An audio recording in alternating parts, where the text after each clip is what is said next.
Hi everyone, this is our channel, Meet the Real Story. Please like, share and subscribe. Hello, my name is Andrew and I'm 17 years old.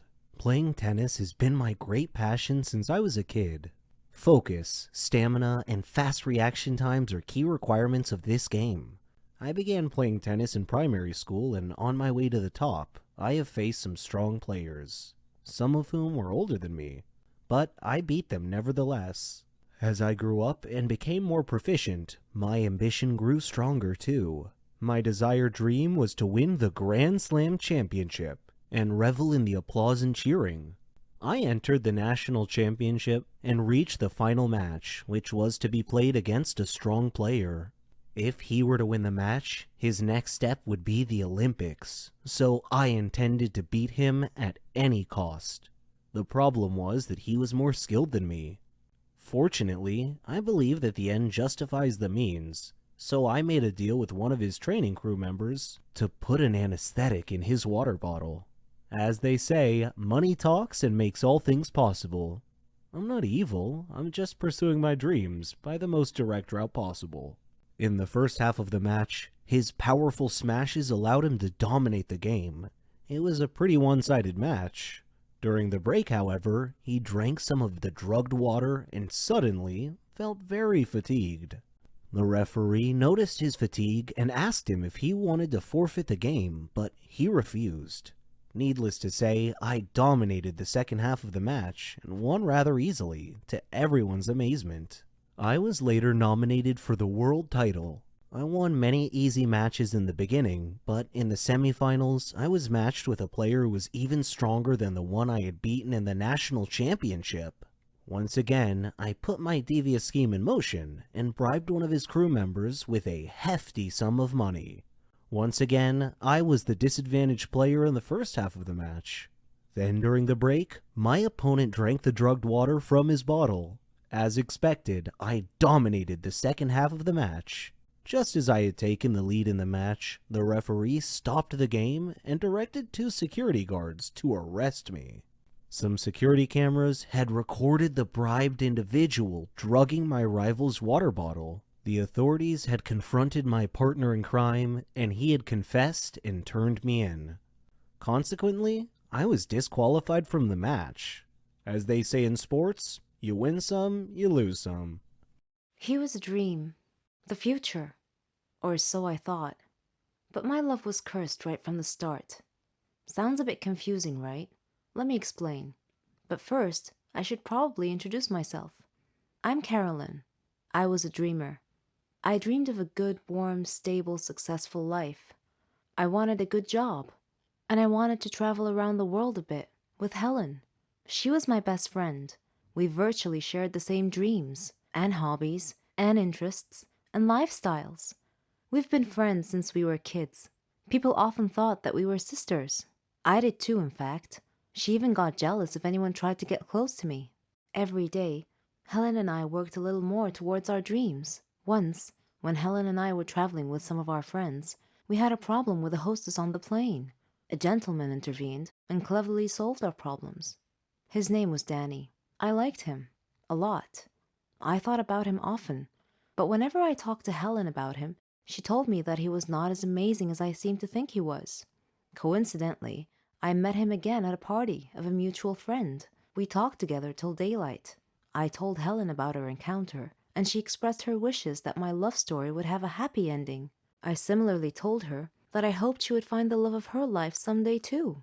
Everything would be okay, we figured. Then, one day, I received a letter in our mailbox. It was in weird handwriting, as if the writer had written it with a trembling hand. I opened it curiously. It said that my love for Danny would become a curse if I didn't give him up and get him out of my life. What nonsense, I thought. Whose idea of a silly joke was this? I immediately called Danny and Helen to tell them about the letter. Danny laughed, but Helen was worried and suggested that I should be careful from now on. That same day, Danny had a horrible car accident, but fortunately he wasn't hurt. A detective investigating the case determined that his car brakes had been tampered with. In another incident, a car almost hit me, but it swerved away at the last minute. When I mentioned this incident to Danny, he tried to calm me down and told me to just forget about it. He gave me a beautiful bracelet as a present and proposed. We got engaged, and I couldn't have been happier. I wanted to show the bracelet to Helen, but somehow I seemed to have lost it. I couldn't find it anywhere. Anyway, when I told Helen about his proposal, she was thrilled for me. I spent days shopping for just the right wedding dress. I was so busy with preparations that I forgot all about the ominous letter. I went to the wedding hall early to make sure that everything was ready and prepared. Helen was helping me, and Danny kept calling me to make sure I was all right. Suddenly, the lights went out. I called out to Helen, worried that she might have tripped and fallen when the lights were out. When the lights came back on, Helen had fainted, and my dress had disappeared. I screamed to the ceiling, "What do you want from me? Leave me alone!" Suddenly, Danny appeared out of nowhere and asked me what had happened. I told him then and there that we must break off our engagement, otherwise the curse the letter mentioned might injure someone or cause someone to die. Then Helen came too and tried to calm me down. She told me to go to the car and that she would get our stuff and follow me. I loved Danny and wanted to marry him, but now I was seriously worried that this curse threat might actually be real. Helen came back carrying a bag and a large suitcase and told Danny not to worry, that she would drive me home and then call him to tell him that we had arrived safely. I was still crying, and Helen was trying to calm me down. When we arrived home, I noticed something strange. Helen was carrying a bag that was partially open, and I glimpsed a piece of clothing stuffed into it. It looked exactly like my dress. I opened the bag and found that it was my dress. I confronted Helen and demanded to know how my missing dress ended up in her bag. I clearly caught her red-handed, and she was unable to answer coherently. I realized at that moment that the source of the so-called curse was Helen. "Helen," I said, "how dare you do this to me? I thought we were like sisters to each other." She replied icily, with a glare that I saw for the first time. She said that she fell in love with Danny just as I did, but he chose me instead of her, and that she hated me for it. She said she won him over and got him to love her instead. Then they both tried to scare me into calling off the wedding so that she and Danny could be together. There are no words to describe how I felt at the time. I replied in a similar tone. I told her that I don't ever want to see her again, or Danny. Neither of them mattered anymore. I never did see Helen or Danny after that day. I'm on a Caribbean island now, sipping on a cocktail. I read in the paper that Danny and Helen had announced their engagement. I'm thinking about what wedding present I should give them as a surprise. I have been cursed, and it will haunt me for the rest of my life. It all began with a joke at first, but some jokes have serious consequences, and when this happens, your life becomes an uphill struggle. My name is Catherine. I'm 16 years old, and I live with my parents and my little sister Mara. I like music, acting, and watching action movies. I play baseball and practice ballet. I've even won a lot of prizes. I just had one problem. I like to make fun of people. It's like an addiction. I never watched what I said, nor did I care who it hurt.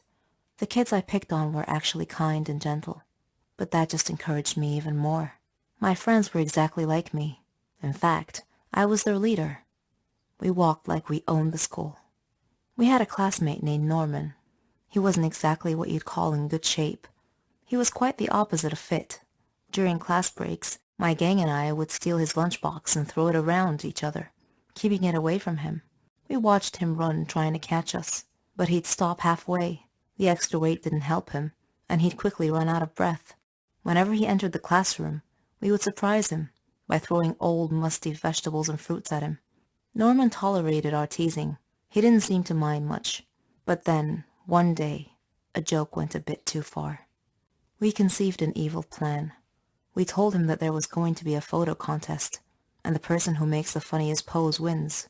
Norman was so gullible that he believed us. He actually gave it some thought. Then he posed for us. We did our best not to burst out laughing while we took pictures for him. The next day, when he came to school, Norman discovered that his photo shoot pictures had been posted all over the classroom walls, and the kids were laughing, writing comments all over the place. Norman was mortified, and he looked around at his classmates' faces. They were all laughing and pointing at him. Norman started crying, and his nose started bleeding. Then he fainted. A teacher had to call an ambulance to take him to the hospital. I certainly didn't expect that to happen. We knew that Norman would get so fatigued sometimes and leave school for the rest of the day, but we didn't know that he had a medical condition, and I felt deep regret. The curse that I spoke of earlier began when a girl named Naomi joined our class as a new student. On her first day, our teacher brought her in and introduced her to us. She sat at the desk at the very last row. I noticed that she was always looking at me in a strange way, and I wondered why. She looked at me with disdain, and I couldn't figure out why. It was my first time meeting her after all. I avoided her, mainly because her looks made me feel uneasy, and whenever my gang wanted to make fun of her, I told them to leave her alone. I felt there was something about this girl. One day, during science class, the teacher had paired us up to do a lab experiment, and I intended to ask her about the way she looked at me. But before I could say anything, she took the initiative and surprised me by broaching the subject herself. "You will pay for what you did to Norman," she said coldly. I looked at her and asked, "How do you know Norman? And what are you talking about?" She replied, "It doesn't matter how I know. I just do." I spent the next few days thinking about her words. Afterwards, Naomi ignored me completely. No more staring, no more accusing looks. It was as if I no longer existed to her. I didn't understand her. Then came the day. We had a basketball match. It was the championship game, but I was still busy thinking about Naomi's words. During the game, I glanced at Naomi and caught her looking at me, which distracted me. One of the players from the other team suddenly bumped into me, knocking me down and causing me to land badly on one of my knees. The pain I was in. I had to withdraw from the game to be taken to the hospital. At the hospital, the doctor said that I had torn a ligament from my knee and told me that I would need a surgery and a lot of medication. So after going through the surgery, I began taking my medications. It caused me to gain weight, even though I wasn't eating very much, just vegetables and fruits.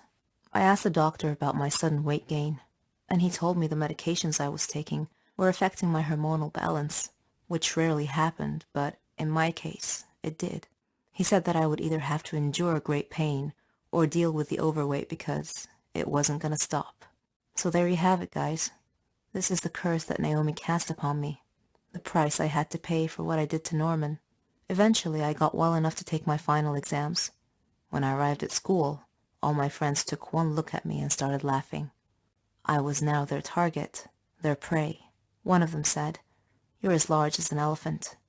"I'll lose weight once I stop taking my medications," I retorted, but no one was listening. I am now living in a nightmare, and I would like to tell Norman that I'm very, very sorry for everything that I've done. A suspicious mind can be a gift or a curse, depending on how a person uses it. Lend me your ears and listen to my story. My name is Sasha, and I am 21 years old. I have a suspicious mind. I see an Indian behind every tree. I suspect anyone and everyone of having ulterior motives and designs.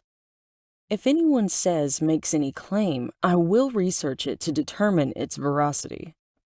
If anyone looks at me, my mind goes through 10 different scenarios of what scheme that person is plotting to take advantage of me. I trust no one. So as you might imagine, I don't have many friends, and I've never had a boyfriend. I just naturally assume all people are two-faced scalawags. So without further ado, I will tell you that one day I was dumbfounded when I realized that I was falling in love with my neighbor Brandon. He was a weird, introverted guy who looked and behaved just like a vampire. Data gathering, you know. I noticed that I never saw him in the daylight, only at nighttime when he went to work. Like me, he didn't have many friends, and he didn't speak much. Everyone I knew agreed that he was definitely a weirdo. But there was something about him I liked. He was my cup of tea. I explored his Facebook page and concocted silly reasons to need to talk to him. We would meet and chat on numerous occasions, and I discovered that he liked me and was watching me too. He asked me to marry him one day, and I accepted immediately. It was difficult persuading my family that he was an okay guy, but I managed to convince them. I felt that he had a mysterious streak in his character, some dark secret in his life. But I was attracted to that and was okay with it. We prepared for our wedding reception. I did errands in the mornings and he did errands in the evenings. Then the night actually, came when we got married. As we spent more time together, I noticed that Brandon seemed very sensitive to bright lights. If any place were too well lit, he would make up an excuse and ask to leave. I noticed that his face was always pale. I noticed that his room at home had only a small lamp, and he liked his steaks exceedingly rare and bloody. Whenever he happened to see an injury, he would gaze hungrily at the oozing blood, just like I've seen in vampire movies. I truly wondered if he might be an actual vampire. One day I walked into his room, and when he looked up and saw me, his smile was creepy and eerie. I teased him and asked him not to hurt me, and he smiled.